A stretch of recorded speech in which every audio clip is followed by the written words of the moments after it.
میرے سننے والوں کو میرا سلام۔ الرحمن اللہ تعالیٰ کا صفاتی نام۔ یہ صفت مبالغے کی انتہا ہے۔ بظاہر اس کے معنی بے پناہ رحم کرنے والا ہے اور محبت و شفقت، رحمت و کرم کے تمام جذبات اس میں سما جاتے ہیں۔ لیکن حقیقت یہ ہے کہ اس لفظ کی نہ تعریف ممکن ہے، نہ دنیا کی کسی زبان میں ترجمہ کیا جا سکتا ہے۔ دنیا کی ہر زبان اس کے سامنے درماندہ و عاجز ہے۔ حدیث میں آتا ہے، رحم کرنے والوں پر رحمان رحم کرتا ہے، زمین والوں پر رحم کرو، آسمان والا تم پر رحم کرے گا۔ اللہ تعالیٰ جو رحم فرماتا ہے وہ اکمل اور رحمان ہونے کی بنا پر ہے۔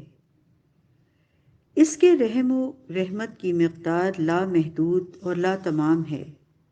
انسان خرچ کرتے وقت کچھ نہ کچھ بچا کر رکھتا ہے اور اس کے ختم ہو جانے سے خوفزدہ رہتا ہے، کیونکہ اس نے کہیں سے لیا ہوتا ہے۔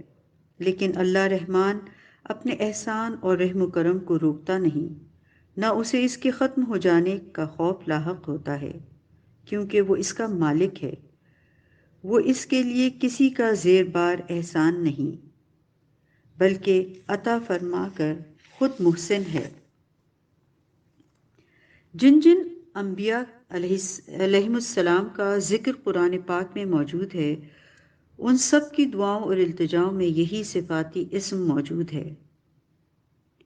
حضرت یعقوب علیہ السلام نے حالت غم میں کہا، کیا میں اس بارے میں تمہارا اعتبار کروں جیسا اس سے قبل اس کے بھائی کے بارے میں تمہارا اعتبار کیا تھا؟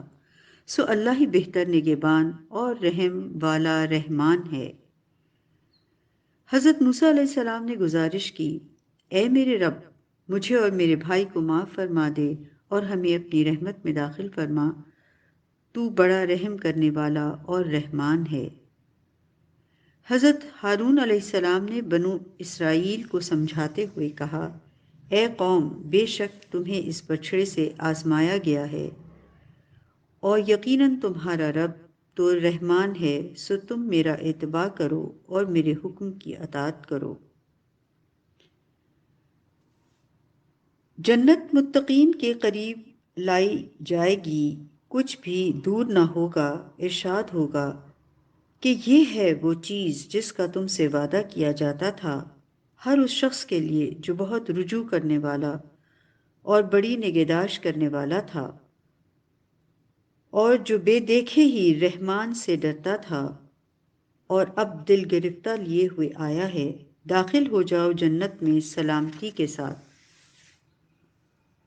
وہ اللہ ہی ہے جس کے سوا کوئی معبود نہیں، غیب اور حاضر ہر شے کا جاننے والا، وہی رحمان اور رحیم ہے۔